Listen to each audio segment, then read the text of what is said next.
Welcome to another episode of the Michael Yardney podcast, where we love talking about the intricacies of wealth creation through property investment. Have you ever wondered why some locations that could be labelled as secondary occasionally outperform the established blue-chip quality suburbs? What drives this unexpected surge in property value?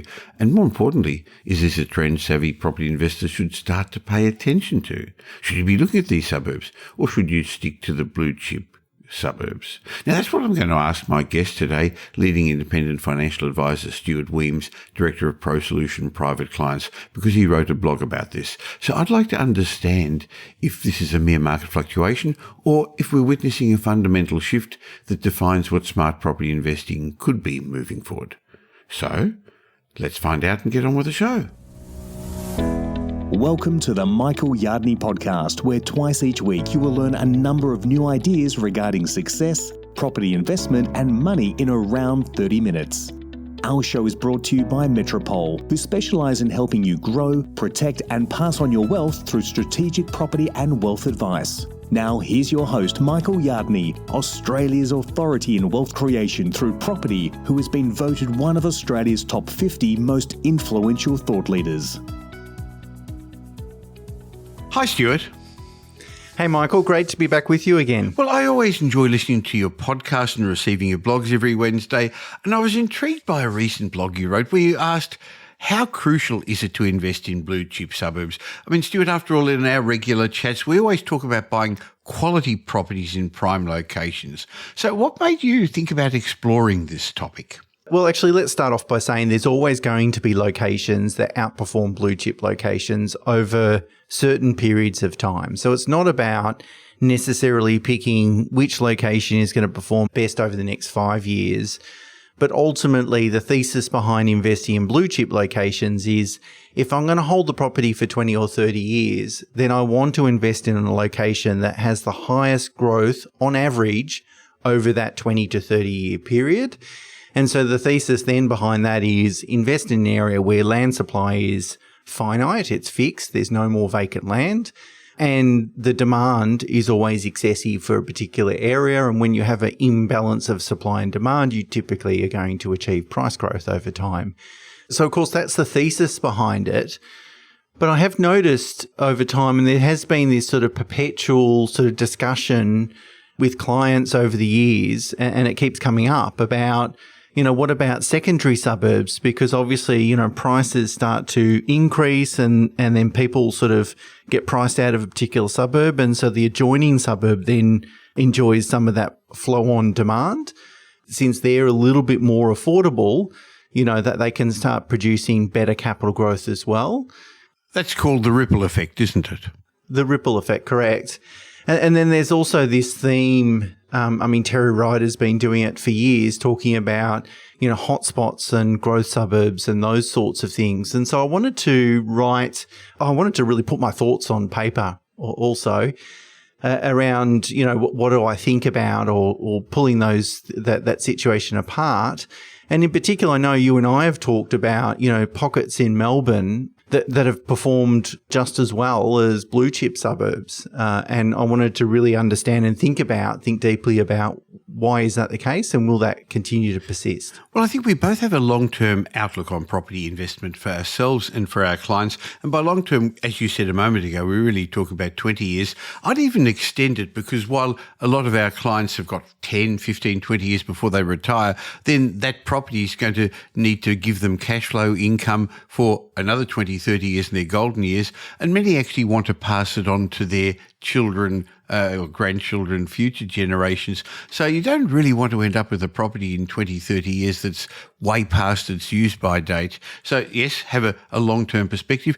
I think the other thought is if you came back to Australia today, you'd been overseas and came back after 10 years, you wouldn't recognise our cities. And much the same is going to happen in 10, 20 years' time as well. However, while some things will change, others won't. Some locations will always be prime blue chip. And we can tell that from cities with longer histories overseas, big cities as well. And you're not going to bring Dandenong close to Elwood Beach or Parramatta close to Bondi or Coogee, no matter how hard you try. Yeah, that's right. And it's a good thing to think about, I think. Like it's often easy to get attracted by shiny objects. And something that I've noticed more recently and more commonly on social media are buyer's agents advertising, I bought this property 2 years ago and here's 30% growth. And it looks, those numbers are attractive. And in fact, when you actually pull apart the numbers, it isn't 30% growth. They haven't included the costs associated with buying, the costs associated with selling as well.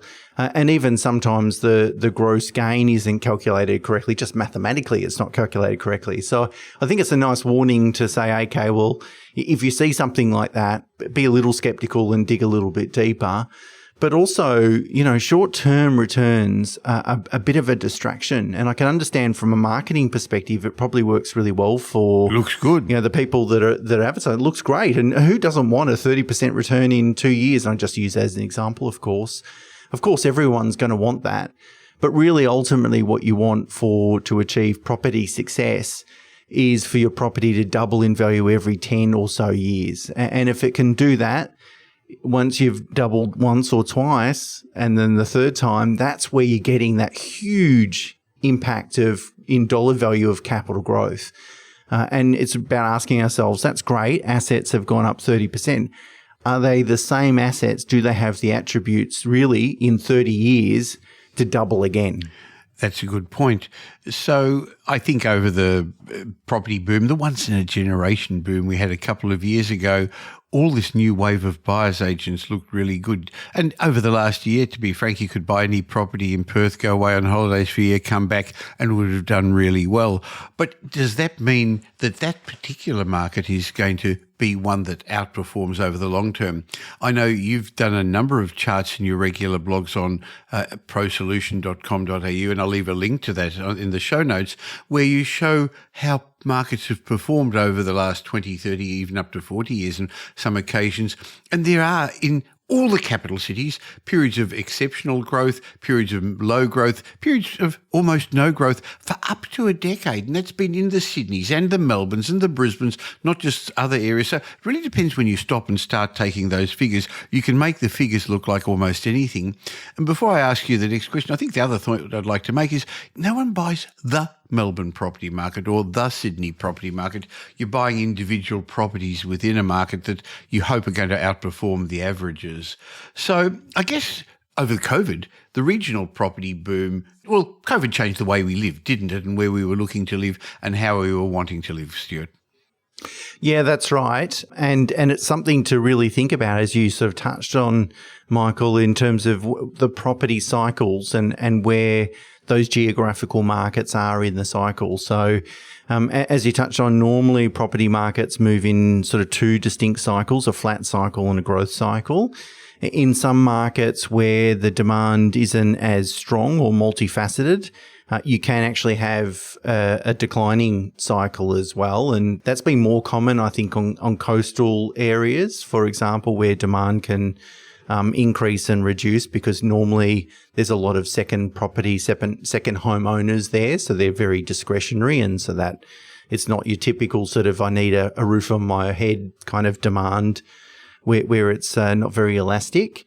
And so I think that's the other thing to be mindful of when people look at, most recent history. It might not actually be indicative of what we might expect in the future because it's been influenced by that sort of COVID boom. And it's really interesting. My wife was having a conversation with someone recently that she knows quite well. They made the decision they're living in Australia from overseas. She's Italian background. And they made the decision, since we can work from home now, we don't actually have to be close to the city. And of course, the employer's approach to work from home has changed a lot over the last couple of years and might continue to change. And so now they're spending a lot of time traveling on public transport and they're ultimately going to make the decision to move back into the city. So these things have happened over the last couple of years because of COVID, because of lower interest rates, all these sorts of things. And you just don't want to be influenced or unduly influenced by just the last 5 years of data. And you really, because you're not making a 5-year decision, you're making, hopefully what you're doing is making a 20 plus year decision. And so you really want to make sure that you're taking a 20-year plus perspective. In my mind, getting the next hotspot, buying in an area that's maybe even the ripple effect in some ways, is a one-off free kick. Really what you're wanting is the long-term growth. And in your Investopoly blog, and I'll leave a link in the show notes there on Prosolution's website, you've actually got a chart pointing out that look at a property that's had steady growth around 7% per annum, and then look at another property that's had, let's say, 5.3% growth, but a big uptick. In the short term, it really looks like it's good, but that 1 or 2% growth doesn't sound like much, Stuart, until you compound it year after year after year, and boy, does it make a difference over the 20, 30-year period. Yeah, that's right. And you want the steady performer, and it's not sexy. Like what is sexy is to go and buy a property and then go and tell all your friends 3 years later that it's now worth 40% more than you paid for it. You look like a superstar, and that's fantastic if you sell it and walk away, and if you can actually walk away with some money in your pocket after paying for all transactional costs and taxes, that's awesome. But that's not really the key success factor here. The key success factor is to take a long time to get rich. You know, to really buy assets, and this is true whether it's property or really any other assets. You want to buy assets and hold them for long term, have the patience, and really enjoy that compounding capital growth. And the compounding capital growth obviously works really well with property because typically the income element of the return is relatively low, and what you hope to do is get most of the return in compounding capital growth. You obviously don't have to pay tax on that. And it compounds each year, but it's only going to work if you buy a really great asset. And the problem is you can waste time in a really poor quality asset, and we can always make money back again, but we just can't make time back again. And that's a really critical element in any investment strategy, is having the patience to wait to enjoy that asset to produce those returns that you hope. Well, the underlying fundamental that I think we're talking about but probably haven't really probably mentioned is location. It's the location of the property that's going to have a crucial role in its long-term growth. And some locations will continuously experience strong demand from buyers, but also from buyers who can afford to and are prepared to pay more. So we're also looking at the demographics of the area. We like suburbs that are gentrifying, where more affluent people are moving in as well. And they will enjoy longer, strong capital growth. There are changing trends. Baby boomers are slowly downsizing. Millennials are moving to more family formation stage, so they're moving from apartments to houses. So it's important to look at all those factors, and who, as a property provider, basically we're small business people providing a service and accommodation, who our target market are going to be. And in my mind, if you want to eventually retire off your property portfolio, your tenant's income is going to be crucial on you being able to keep getting income yourself. So you're not wanting to have the sort of tenant who's a week or two away from broke, Stuart. Yeah, that's right. I think another factor, Michael, that people don't focus enough on is borrowing capacity, and how borrowing capacity might change over time, and how borrowing capacity has changed over the last 20 or 30 or 40 years. And it's something that we've spoken about in this podcast before, is that over the last 20 to 30 years, borrowing capacity has changed significantly. Partly because of banking deregulation in the 80s, then the internet, access to more information, ability to switch lenders, compare lenders and so forth. Mortgage brokers have certainly added to that. And we know that there's a strong link between money flows and price growth. So that is, if borrowing capacity is rising, people can afford to borrow and are comfortable to borrow more money flows in the property market. And of course, then that translates to price growth. But the borrowing capacity is unlikely to change over the next 20 years how it has over the previous 20 years. And I think that's a really important thing to realize, because if you're going to invest in an area where borrowing capacity is closely linked to income, then you probably can't expect the same price growth that maybe those similar sort of suburbs have enjoyed over the last 20 years. And in fact, if you invest in an area where prices aren't as heavily linked to income. They're always going to be a link, and I would imagine that link is always going to be relatively strong. But, more affluent areas and blue chip areas, you've got people in business, people that receive inheritances. A lot of clients these days are receiving stock allocations from listed companies they work for that are to describe them is generous is an understatement. And these are the sorts of things that not only just contribute to PRYG income, but overall borrowing capacity and affordability. And that's the sort of areas I think that, again, if you want to pick an area and think about, well, what will property prices be 20 years from now in that area? They're the sorts of things you really need to be thinking about.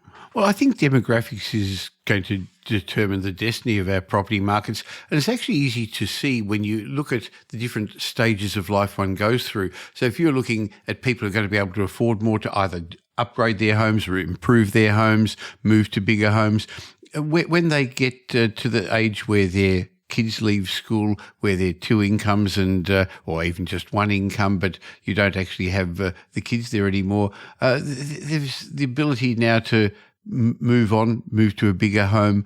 Unfortunately, some people move because they divorced, but that's another story. So looking at the demographics of the location of the suburbs makes a difference as well.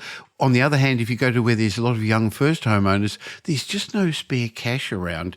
And the other thing with a lot of those outer suburbs is there isn't the infrastructure, and it's unlikely to get built. We're just not building enough infrastructure. It delays long behind population growth and just general growth of the area, and the governments are more likely to be putting the new infrastructure closer into the CBDs and closer to established areas. Yeah, infrastructure is a big problem for Australia. We just don't have enough we've got too much land and not enough taxpayers.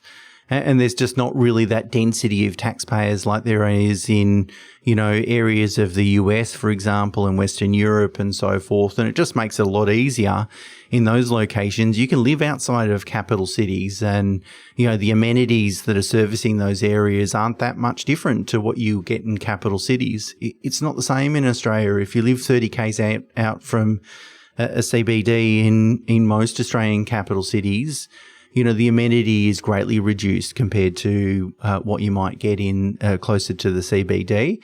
And that's not going to change anytime soon because we just really can't afford to build the infrastructure that might be required, notwithstanding you've got a government that can barely build infrastructure that's fit for purpose by the time they actually get it done.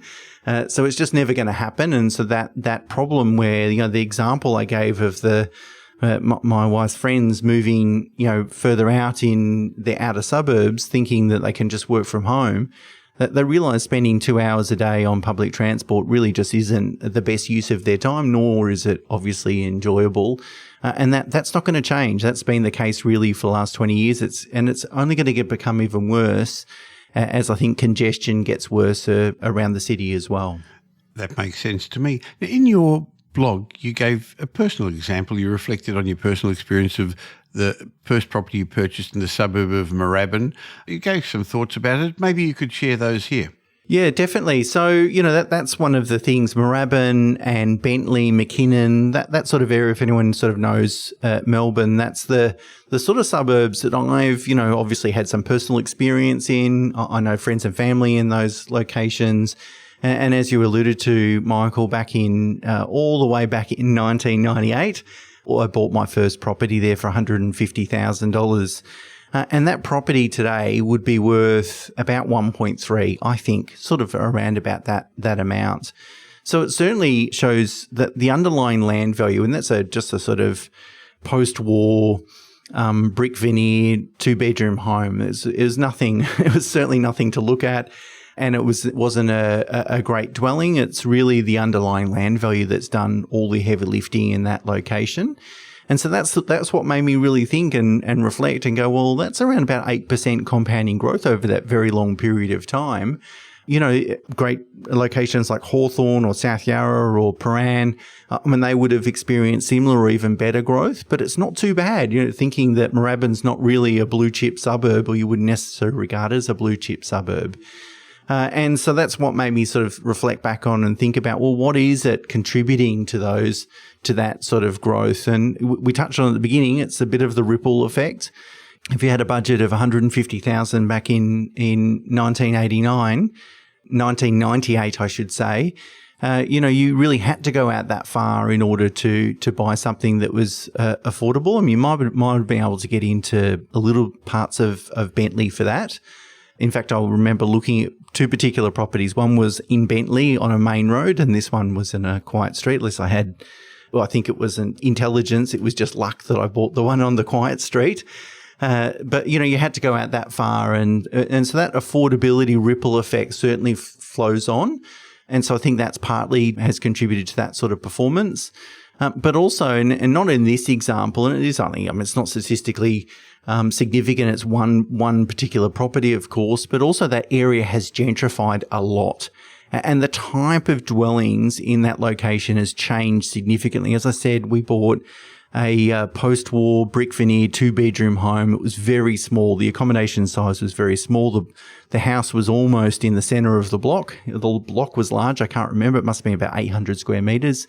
This small little house was in the middle of the block, and you wouldn't see that today. Most of them are being demolished or substantially renovated, and a lot of them have even been subdivided, and you've put some townhouses on there. And so obviously a lot of capital has flown into, in terms of capital improvement, has flown into that area. And I think that's something that people need to keep in mind when looking at data, and particularly suburb-based data, is that it will be influenced by capital improvement. Part of the appreciation in value and the median house price in a particular location is reflective of the amount of capital improvement and change in dwellings over time. So we're talking about gentrification. Now, interestingly, we've used the word quality a few times, and I'm not sure we used the word investment grade, but high quality property is often referred to as investment grade. So in my mind, you need to find the attributes of a location and a property that's going to give a sustained level of buyer demand that continuously exceeds supply.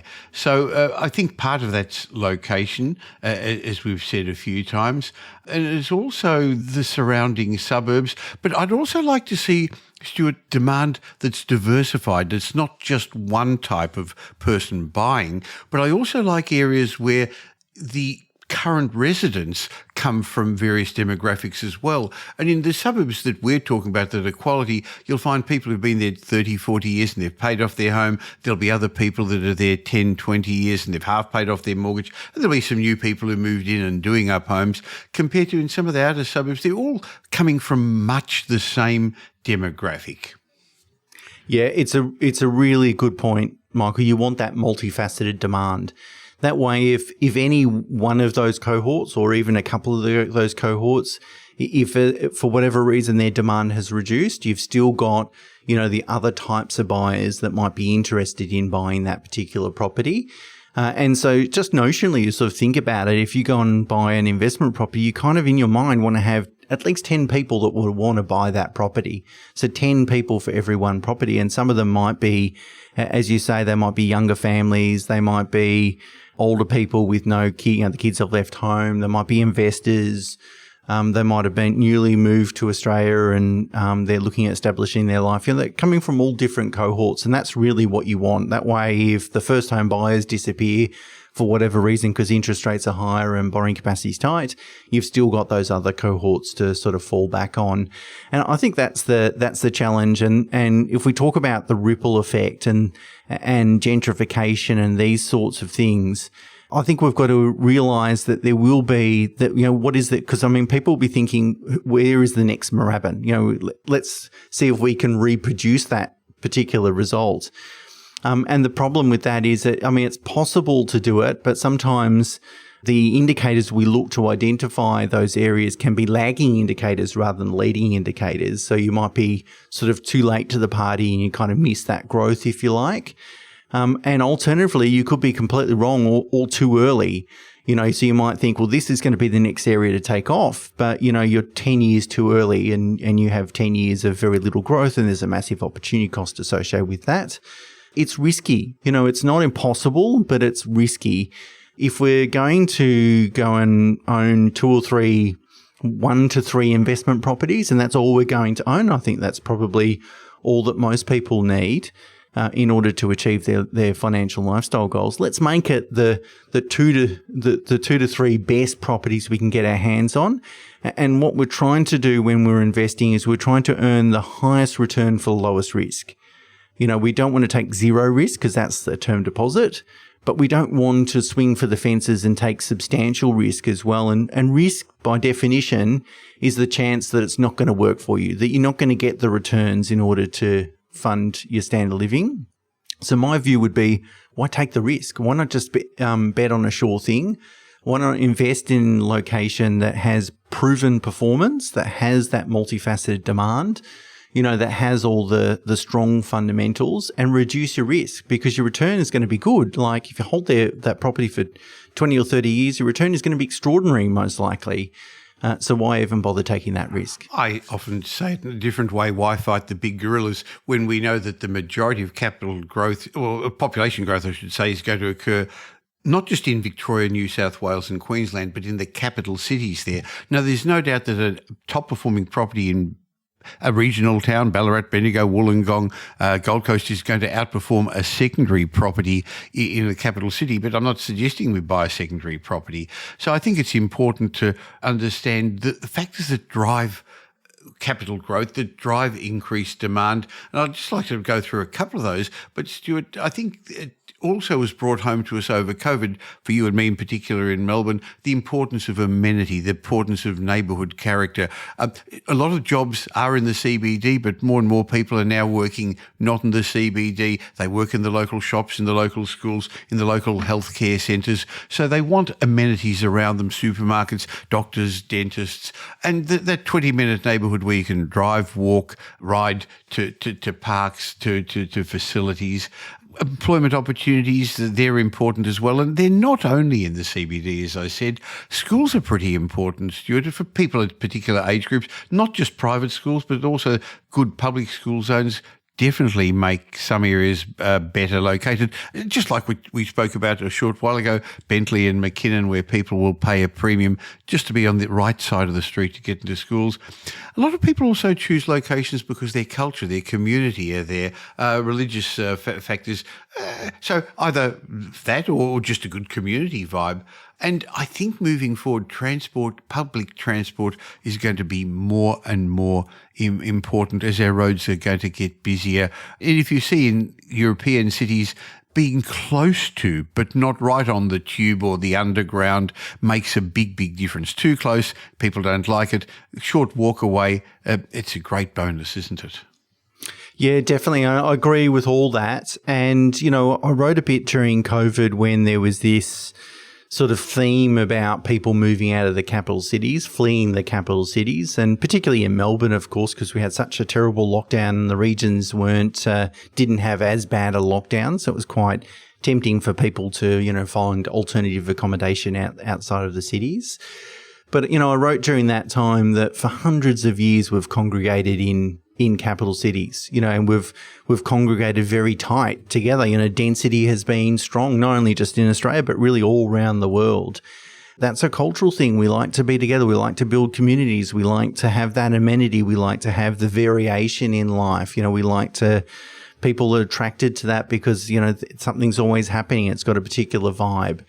And that doesn't change overnight. COVID happened, yes, definitely.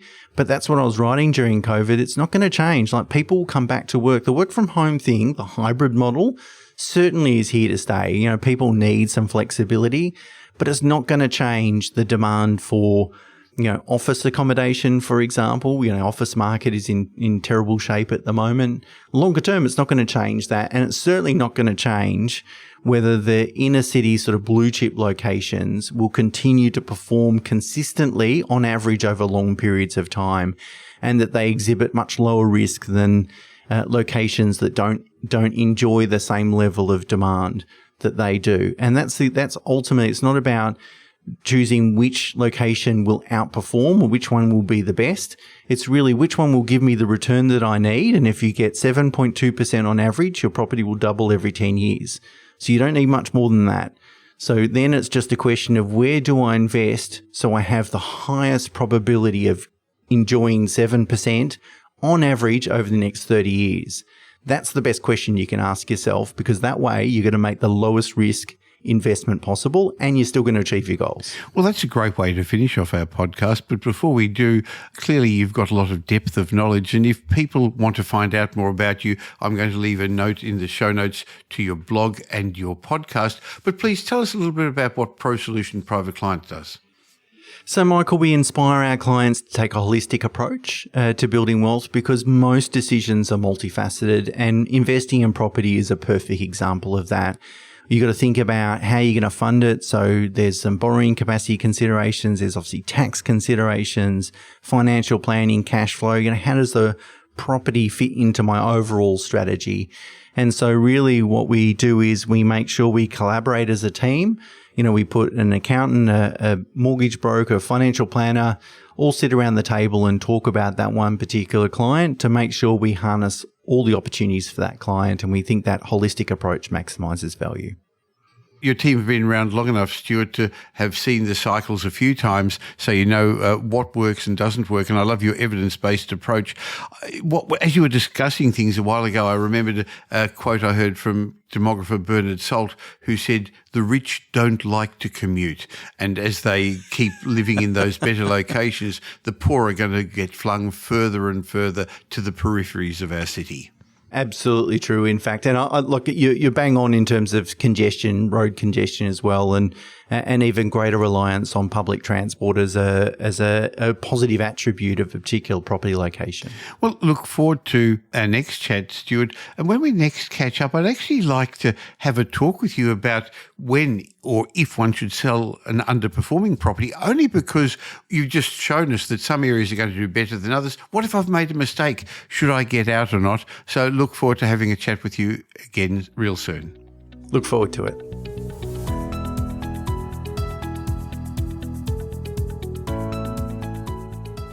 You can see why I enjoy my regular chats with Stuart Wemyss, and if you got some benefit as well and you don't currently follow or subscribe to the show, before we move on, just stop for a sec. Whatever podcast app you're on, just follow the show. That way you're going to get the episodes twice a week. You'll be able to get the information my guests and I share. Hey, while you're there, why not leave a review as well? That just lets more people know about us and helps me grow the show so I can bring the best guests to you. Now, Stuart and I had a good chat giving you some insights into how we think about the housing markets, but maybe I should also point out that I see this as a year where the second half of 2024, the market's going to reset and be very different. Eventually, in due course, interest rates are going to fall, but as that becomes more and more likely and more people are confident that interest rates are going to fall, inflation's under control, the economy's under control, the world's not going to fall apart, our housing markets will pick up. And it's because of the severe shortage of properties that you and I were talking about, the undersupply. But the markets will be fragmented because the rising interest rates, the higher cost of living are going to make it difficult for some, but not for others. Now, if you haven't taken advantage of the property markets over the last year or so, it's a shame. You may not have been in the position to do it, but I know those people who used our services at Metropole 12 months ago, many of them have had double-digit capital growth and significant rental growth. So my question to you is, are you ready for what's ahead? The next few years will be very different in property from the last couple of years. And if you're a property investor, you may have to change your strategy to cope with the new environment. So let me help you. Why not turn to the multi-award winning team at Metropole for independent, unbiased property and wealth advice? We're much, much more than just buyer's agents. We help our clients safely grow into generational wealth through property. We're big enough to tip the scales in your favour, but still small enough to care. So whether you're just getting started or wanting to grow your existing portfolio, let my team help you. Go to metropole.com.au and let us offer you the time-tested system that I've fine-tuned over 5 decades, frameworks that I've fine-tuned, and a track record where we've helped clients be involved in close to $6 billion worth of property transactions. We've got our own in-house, on-the-ground teams in the big capital cities. We don't sell properties, but we've got access to every property on the market. And we've got Metropole Elite Wealth Advisory to help you grow, protect and pass on your wealth. metropole.com.au. Now here's Michael's mindset message. Remember, a change in your thinking will lead to a change in your life. In my mindset message today, I'd like to talk to you about the art of savouring, why you should enjoy the moment. I heard or read a quote recently from Abraham Lincoln saying, in the end, it's not the years in your life that count, it's the life in your years.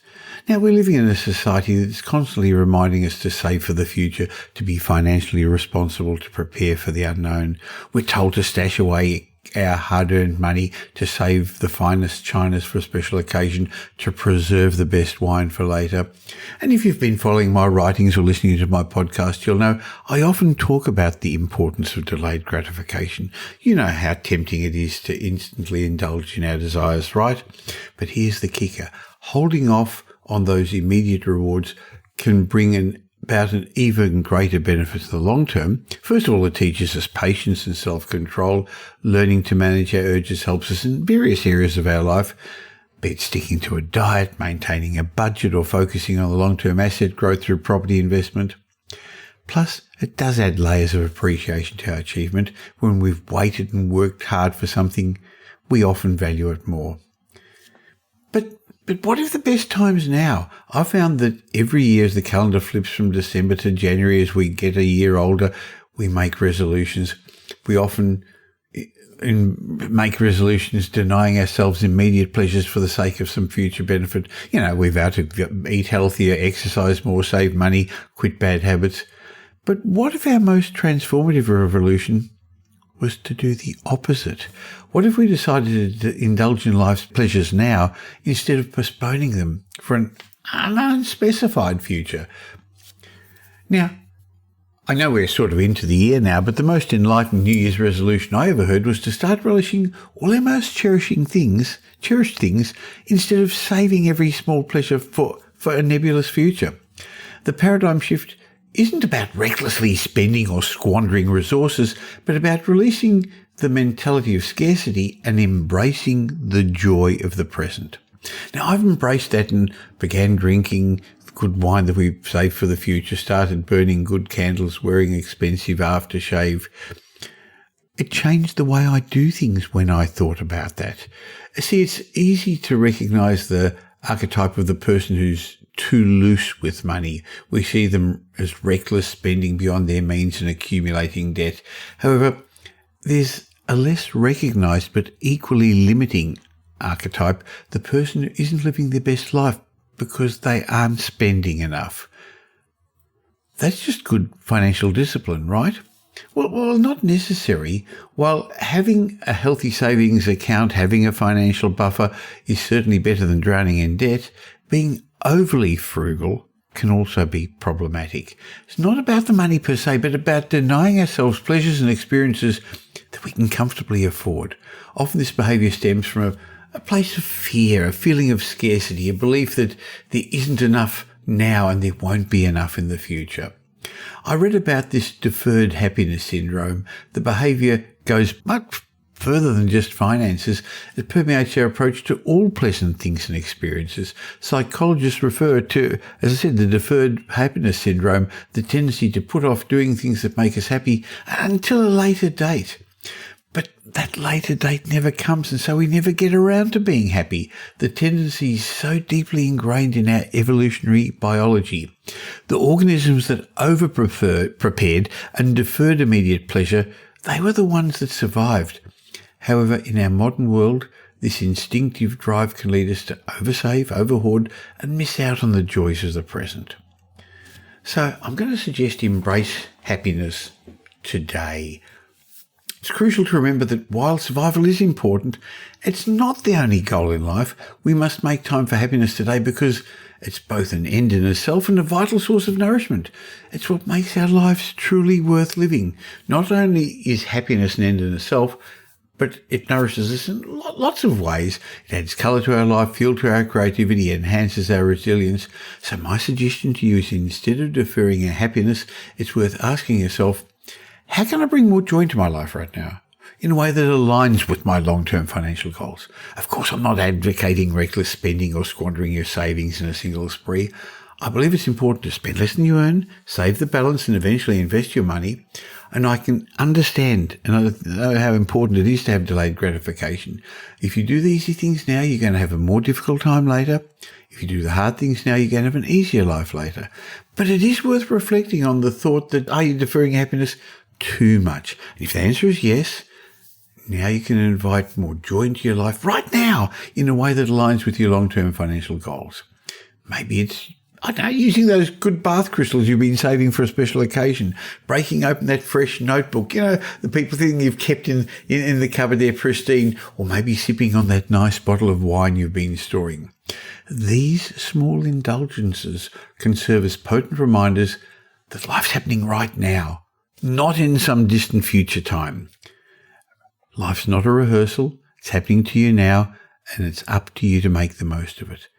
I know there's this saying, good things come to those who wait, but in my mind, it's all about balance. So let's strive to live fully, savouring each moment, because as the saying goes, life is for living.